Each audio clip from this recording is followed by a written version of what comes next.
Hello, everyone, and welcome to this deep dive incident response walkthrough with Cortex XSIAM.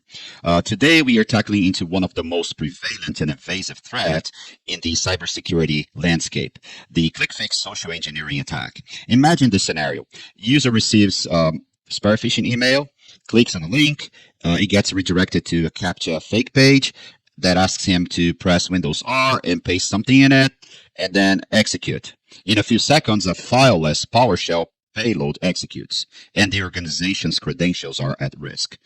In this video, I'm going to walk you through a simulation case using the cutting-edge capabilities of Cortex XSIAM version 3. Instead of manually piecing together alerts, we'll start by the triage, leveraging the Cortex Agentics case summary and the new grouping graph so we can instantly visualize the attack scope. From there, we'll trace the attacker's exact footsteps in the enhanced causality view to uncover definitive registry fingerprints and execute rapid containment actions. Let's dive in to see how Cortex XSIAM turns 40 scattered issues and hundreds of raw telemetry events into a clear and actionable attack narrative. Okay, so that's XSIAM. This is the command center dashboard, right? We can see here on the left side all the data we are ingesting in it, the XDR data collected by the agent, and other third-party data that we are injecting. Based on that, right, 513 issues were triggered from the last 30 days. So on XSIAM, we have multiple detectors, right, in multiple detection layers, and we have a machine learning engine based called smart grouping. So it'll group together all the issues related to the same root cause, right, that has the same cyber attributes into cases. So based on these 513 issues, they were grouped into 143 different cases. Okay, but I'm more interested on a specific case here. So we go to the left-hand side menu, go to cases and issues, cases. I can create a custom view for this. That's what I did here, right? We have multiple views based on different domains of cases we have. So I create a specific one for myself here. And I'm specifically interested on this one, case 7096, right? So when you look into this case summary here, right, we have a summary of the case that was created by AI, the Agentics AI that we talked about. So this will give us an idea, so basically a briefing of what is going on in this case. But it doesn't tell you everything. We have to challenge every bullet of this summary. For example, how did the case start? And whether the attack is still running active or not, right? Things like that. So one of the first things we have to do here based on the case summary, right, is our hypothesis. So as you can see here, we have the attack executed in one host, two users involved, right? The host in this case is Win11 PC, and that's my user, right? So as you can see here, PowerShell was executed to use some malicious script, and based on that, some other file was downloaded and executed, possibly a script or an executable, right? So based on that, we are going to define our hypothesis, our initial hypothesis. So if we look into the detailed view of this case, we have the case war room. So let's put here our hypothesis, right? So I already pasted in it. User design executed a PowerShell-based payload on Windows 11 via dropper mechanism. Execution chain includes script engine activity, dynamic downloading, Ln key execution, no initial access issue detected. Scope appears single host. Investigation will confirm whether attacker session is still active, what was downloaded, and whether data was exfiltrated. And then here in the detailed view, right, we have multiple tabs. We can see here that we have 40 different issues, right, that were aggregated into this case. Okay, but before we go into the details here to investigate further, let's go back to the overview page. So here we see the grouping graph in the overview. In this case, specifically, it shows two attack waves, right? One with 18 different issues. So the first one here, script engine activity, right? Followed by 18 different issues. So that's the first wave. So the anchor issue right, from where this was initiated, and then followed by 18 different issues. And then we have, based on that, the causality chain that was created, right? All the events that were aggregated, all raw telemetry, right, that were aggregated to create this causality chain. Then we have here followed by the host. So these activities were identified in host. We can see here just the host ID, but if we look into the if we do an SQL query based on that host ID, we are going to identify the Windows 11 PC. And then we have the second wave of attack, right? That was pivot by the specific event here, right? This was intentionally because I executed the simulation twice, right? It'll be exactly the same script engine activity that we saw on the first wave, okay? Bread causality chains, right? They're identified as part of the same attack. So in a real world scenario, attackers may return to the same host, right, to execute multiple stages with some gaps between them. So it shows you how all those events were grouped into a single case. Another thing that I wanted to point out for you here is we have the assets involved, right? 2 users involved in this attack, 1 host, Win11 PC, some artifacts that were detected. But what I think is most important here for us to initiate the investigation is the MITRE attack graph, right? So here we have just a simplified view. So based on all the issues that we saw aggregated into this case, 39 issues involve execution, tactic, and techniques. 33 of them defensive evasion, collection, 1 issue, command and control, 1 issue, and exfiltration, 1 issue. So if we click here on the maximize icon, we can see, right, a maximized view of the MITRE attack matrix, right? And what is interesting for me, I'm using this approach, okay, but we could use different approaches here. It'll be up to you. But I prefer to start from what is pretty odd, right? Because we had a lot of issues using the same tactic with a few techniques, but interestingly, we had 1 issue that used command and control technique, right? 1 exfiltration and 1 collection. So let's start by this one, the issue that used the command and control technique. So if we click here, from here, it will redirect you to the detailed view. So applies a filter so we can see what issue was related to the command and control technique. Right? Is this Windows lobbying scripting engine connected to a rare external host?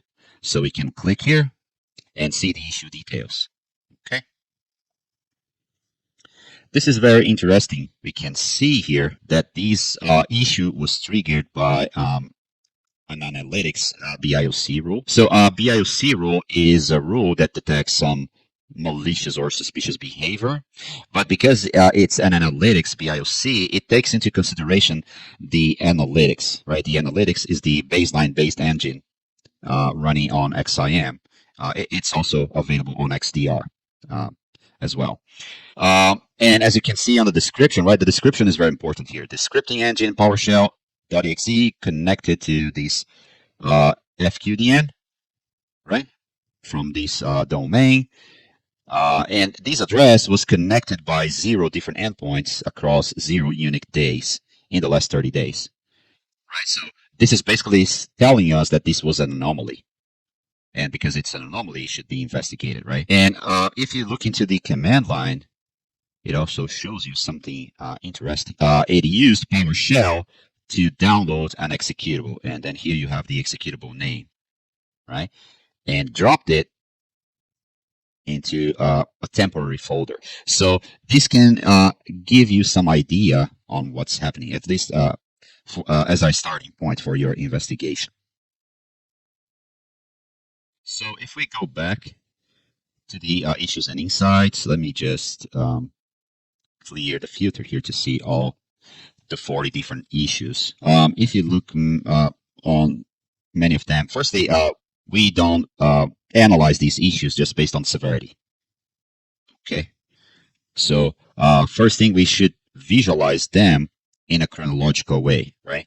So we reorder here the issues based on the observation time. So from the latest one to the first one in the process.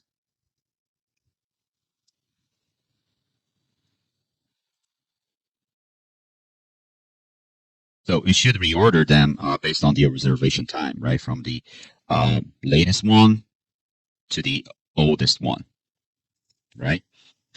And we have to look for some specific signals here, right?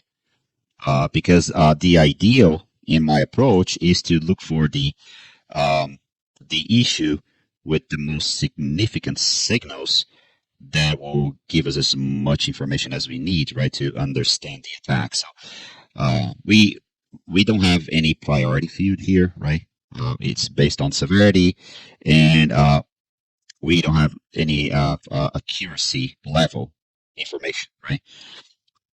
But if we look into some of these issues, the issue related to the command and control is the only one that shows us the full command that was executed, right? So that's why I started by that one. Okay, so in the issue that I mentioned, so let me go back again to the overview.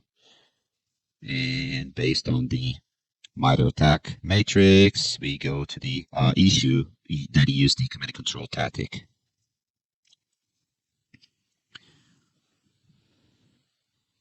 So this one is using what they call lawbin.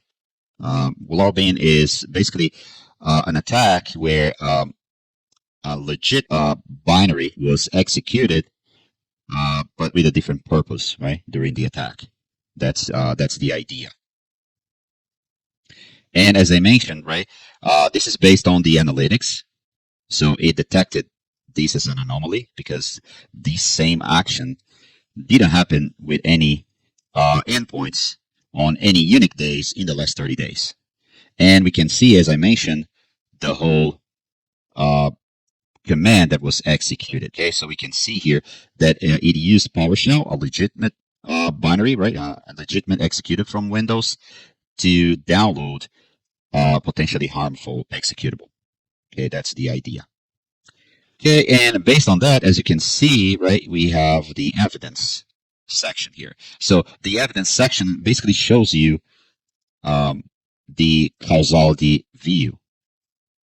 Okay, so we are going to start the investigation by the causality view.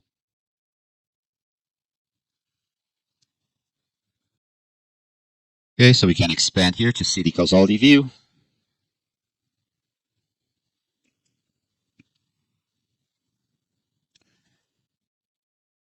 So it's pretty big, right? But as you can see here, our CGO is PowerShell, right? And in this attack, the attacker created multiple instances of PowerShell. So this is a kind of evasion technique that is used, right? Instead of executing all the malicious activities from the same process here, from the CGO, it calls multiple instances of PowerShell, right? Each one to execute some specific function or some specific action. Okay, and we can see here pretty quick, right? Let me just zoom in a bit more so you can see better. One of these child PowerShell processes that were executed is the one that dropped these potentially unwanted executable, right? This is actually, you see the red triangle? This is the same issue, right? The issue triggered by the ABIOC rule. This one is the ABIOC rule that was triggered, right? So it used a child PowerShell process to initiate a network connection. So you can see here the node that indicates my Windows 11 PC, and then the network connection that was created, and we can see the destination IP for this connection, right? So this is the IP that was resolved from the URL that you can see here on the alert, right? amtsoecard.org. As I mentioned, this is just a simulation. Okay, and the node that represents the malicious executable, right, is highlighted in red. So because of the malware score that was identified by Wildfire. So this file was analyzed by Wildfire, right, and we get the malware verdict score from Wildfire. That's why you see the red node. The little cloud icon, this is because I initiated this attack simulation from a remote desktop connection, right?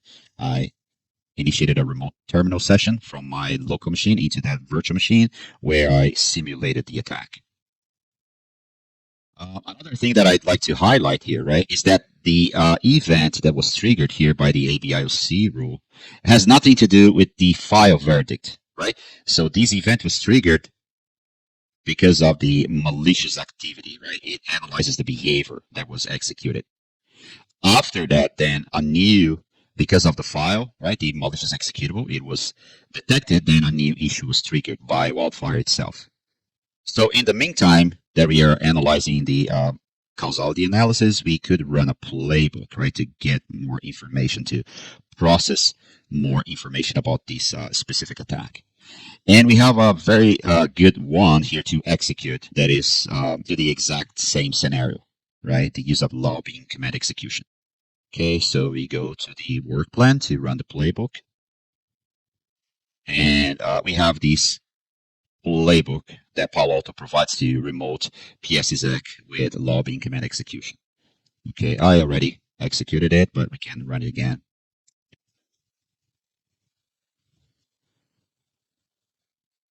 Okay, and while it's running, we can continue our investigation in the causality analysis, in the causality view. Okay, so back to the overview, then we can expand the causality view.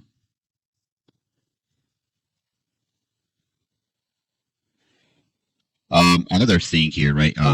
This causality chain is pretty big, but it could get yet bigger because you see the little number on the CGO, 27. So it means that we have 27 child processes called from this CGO process. Okay, so if you right click here on the CGO node, we have this option on the actions menu, view children. And then we can select what child processes we want to see, right? So I'm more interested as of now on the PowerShell child processes because a bunch of activities were executed.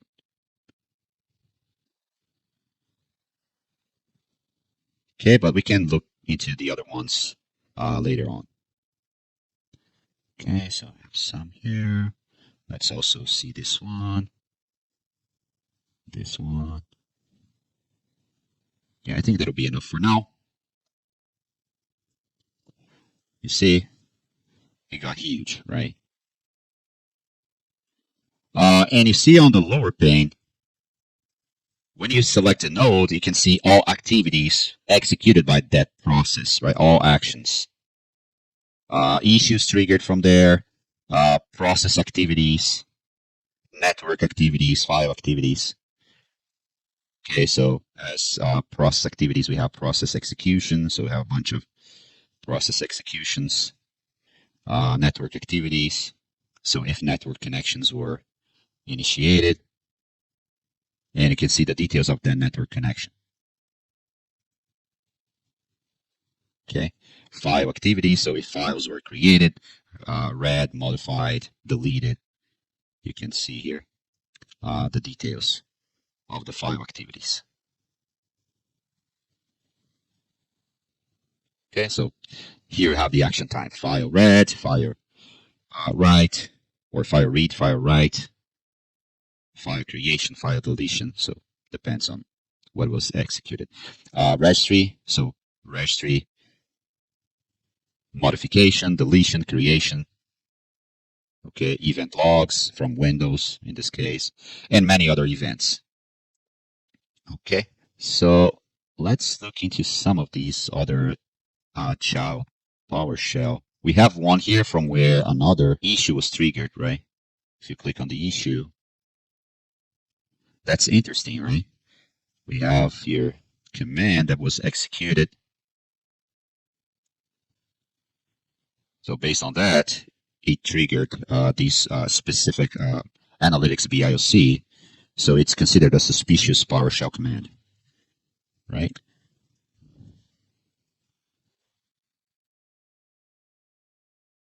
And another thing that is interesting here on the CGO, let's go back there. You see here user session.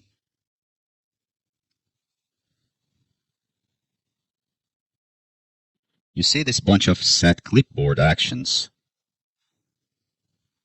So that's very suspicious, right? What is the PowerShell copying to the clipboard? That's something you have to analyze. And the one that we saw up here that triggered the analytics BIOC rules, PowerShell invoke expression argument. So this is also very suspicious. You see the command here. For example, this invoke maldoc function that is C here. So this is a function that was just loaded into the memory to execute a malicious macro. So the idea here is to bypass the HTML parsing engine, and so it reduces the memory footprint of the download operation. And another thing we can verify here from the CGO, it allows us to show the parent. So what triggered the PowerShell?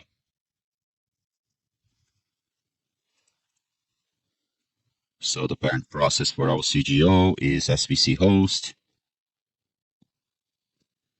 As you click on the node, you can see here all activities that were executed from here. We can also see the parent of SVC host, show parent.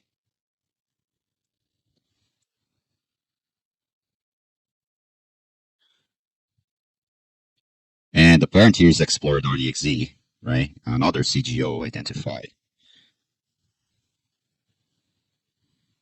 We can also see here the activities, processes activities, right? File activities, network activities.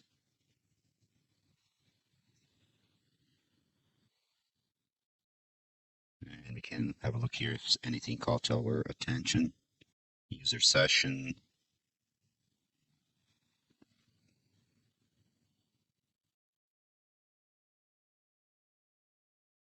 So from our first child process here from the original CGO, that's where we have this alert, right? This issue where we can identify some details. So from this PowerShell process, for example, we can notice that there were 44 different actions.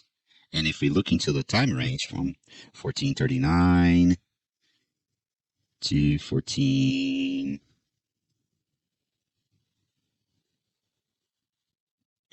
Yeah, so basically in the same second, actually, we had 44 different actions. This is something to pay attention to because we shouldn't have so many actions in a short period of time. So this is not human activity, right? For sure, this is some automated action. And from the activities that we see here, I mentioned about this maldoc function, right? From the command line that we can see that was executed here that triggered the event.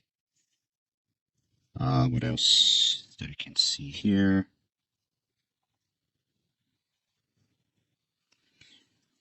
We have one registry action in here to set a registry value for access VBOM. So as I mentioned before, this is something suspicious, right? Because this option basically disables the Office macro defense intentionally from Microsoft Word.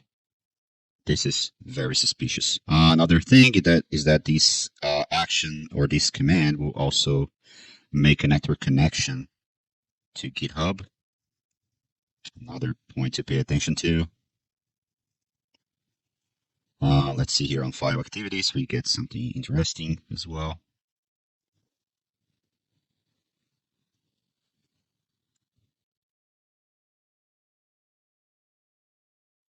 Yeah, this PS script policy test, this is expected, right? Because when we run some script on PowerShell, it executes these tests normally to test the script engine. So nothing important here.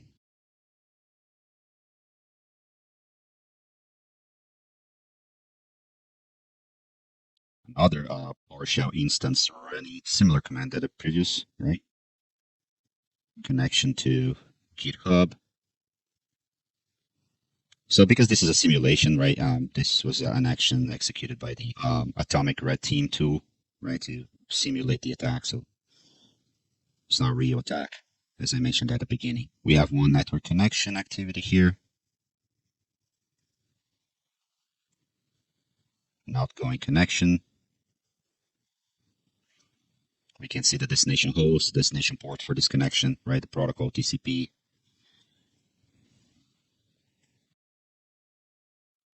On the one that generated the command and control activity, right? We have two network connections. So that was the PowerShell instance that initiated the download for the malicious executable, right? We can see here on the two network connections, right? The destination IPs. So according to our diagram here, right, we can see the same destination IP, 81.7.7.163. So that's the IP that was resolved for this am.eso.ecar.org, right? But previously we had a connection to our DNS server, actually my domain controller in the lab environment, on port 53. So this was basically the DNS query, right? Before the connection could be established with this specific destination. Back to our CGO, let's see here some specific activities. For the registry activities, maybe we get something interesting here. Yeah, we actually do. You see, delete registry key or registry value. And this is from a very interesting registry, right? Run MRU. This run MRU, delete value, is an anti-forensic activity, right? Something was written to the run MRU and then deliberately deleted. You cannot delete what was never created. Inside the command that was executed from the Win+R shortcut. This is one of the evidences that we had a ClickFix attack. Usually the CGO would be the explorer.exe, right, for this attack. And the email that we didn't get because this is just a simulation. So we need to look for the actual action that had the creation of this registry, right? So probably some of the other PowerShell instances here will show us that information that we need. Let me just make sure that we have all the PowerShell instances showing that causality view. Oh, we have one missing here because it could be on any of these, right? This one too. Yeah, I'm assuming, right, because here on at the CGO, the delete event for the registry value happened at 1452. So we need to check events before that, right, when this key was actually created. So that's what I'm looking for here. And I found it. So one of the child processes here, right, is where we have the set registry value for the run MRU. So that's an indication of the ClickFix attack. Right, so this specific registry key stores the history of every command a user has typed into the Win+R dialog box on Windows. Right, so a set clipboard event was executed at 1439 from the CTO. Let's go back there. If we go to the user session, we can see a set clipboard event.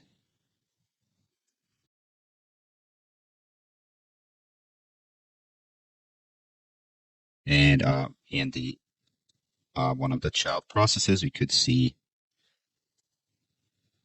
the set registry value to the run MRU.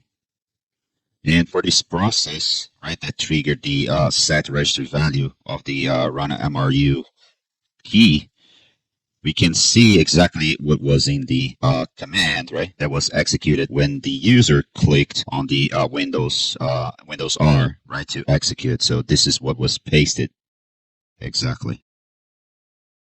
One thing that we can do here also to identify some very expected behavior, right, is the execution of some script, right? So what we can do here from the CGO node, we have files, right? We can create a filter and look for some specific file types here, right? So we can do search for two things actually: file path, right? So files being executed from some temporary folder, for example, right? Could be an indication.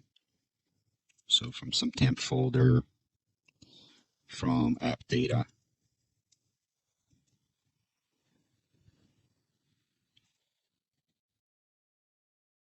Public.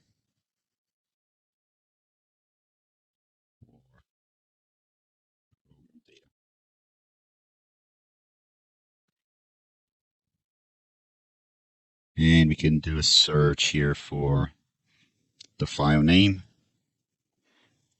where it contains .bat, .vbs. Another good example, right? PS1.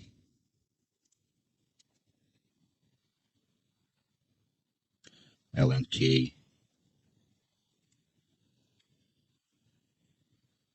SCR. That's another good one, right? Some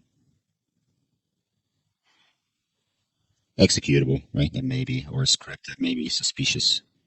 One thing to remember is that executables, right, will be identified as artifacts, but these other file types may not be identified as artifacts. As I mentioned, the PS script policy test is expected. These atomic tests, right, could be an indication because this is simulation, but it could be something weird, right, running from some suspicious path. And I was saying before, right, if these files are not D files, they will not be identified as artifacts. So you may have to collect them later on in an action, right, to upload the file to XSIAM and then download to some controlled environment where you can test, where you can analyze, so do the forensic analysis. So in the CGO, if we look into the user session activities, right, and we look for the earliest clipboard event. So that's why it's important we track based on the time frame, right? If we reorder this in the ascendant order, you see the set clipboard event was executed at 1439. So if we look, it should happen before the run MRU registry set, right? So 1439. If we look into that child process where we identify the set registry event, there we go. It happened a little bit after that, right? So we had the run MRU set where something that was on the clipboard, right, was pasted into the Windows-R, so to run some payload. So in a real ClickFix attack, this clipboard write would not come from PowerShell itself, right? It would come from the browser process, chrome.exe, msedge.exe, because the fake CAPTCHA, right, page will call a JavaScript, and this would copy to the clipboard some command, right? And then the user would be lured into running this using the Win+R. That's the idea. Next, we are looking for files that were executed, right? So let's start by the CGO here to see if we find anything unusual. Some script that was executed from some temporary folder, for example. So we see some LNK files that was created. So red region, so modified. So they are in a temporary folder, right? So that's also suspicious. So the LNK files could be suspicious, right? Because they are Windows shell links, so basically they are a shortcut, but they can point to anything, right? Could be some hidden command, and they can bypass the UAC, so that could be something suspicious. Let's create a filter. Could be based on the file path, so that includes temp, app data, program data, and files like, let's use the file name, it'll be easier, .vbs. .bat SCR, right? It's just some examples that might be suspicious. What else? PS1, PowerShell script. So while I'm creating the filter, the purpose of the bat file could be info stealer launcher, right? Something that will, just as an example, get some information. Could be something that would create some kind of persistence mechanism, because this is a simulation. The PS script policy test is expected, so we can disregard that. So in this case, the child process here, process ID 14364, right, was the PowerShell process that we identified where a bat file was created, modified, and read. So this could be the base for the script that was executed. And as part of the command here, right, we have some also some indications. For example, this pass-through flag that is used, right? This is a function that indicates a multi-stage execution where a subsequent step was executed when the process was launched. So based on these indicators, right, we can tell that the user received a spare phishing email. From there, he got redirected to a CAPTCHA page. He was instructed to press Windows-R. So in the background, something was copied into the clipboard, and then the user was instructed to paste something into the Windows-R, the run dialog box. And then, so because this used Windows-R, we can see that it used explorer.exe. If we look into the parent process, right, before the CGO was initiated, the explorer.exe, right, normally the parent of that would be a browser process, right, like chrome.exe, msedge.exe, something like that. Okay, so this tells us that this is a real good indication that this was a ClickFix type of attack. Now we can run other playbooks in the meantime, right, while we are doing this investigation. But even from here, from the causality view, we could execute some response actions, right? For example, the CGO is still running in this machine, right? When you see this double arrow icon here on the left side of the CGO name, it means that the process is still running. So we could select the node and right click and terminate the process. Okay, another action we can execute here from the actions menu is to isolate the endpoint and add some comment, right? So this way we prevent this malware of spreading. Okay, so back to the issue details in the work plan. We can see on the war room the results of the first playbook that was executed, right? See all the results from here.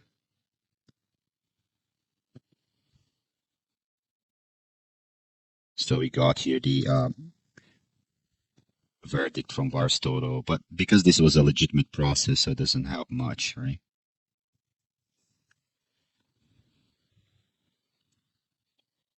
We can always create our custom playbooks to handle specific incidents, right? Specific issues. Another good one that we can run here, let's go to the work plan, is the Palo Alto hunting and threat detection.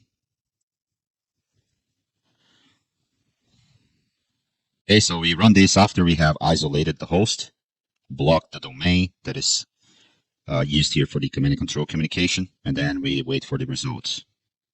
Okay, so you can see here, so it's running. So it verifies if the file hashes that were detected are found by the XDR agent, IPs that were detected, right? So the idea here is to get all indicators. Another one is the local analysis to get more information about the wildfire analysis. Okay, so there are multiple playbooks that can be executed. Thanks for watching and see you on the next video.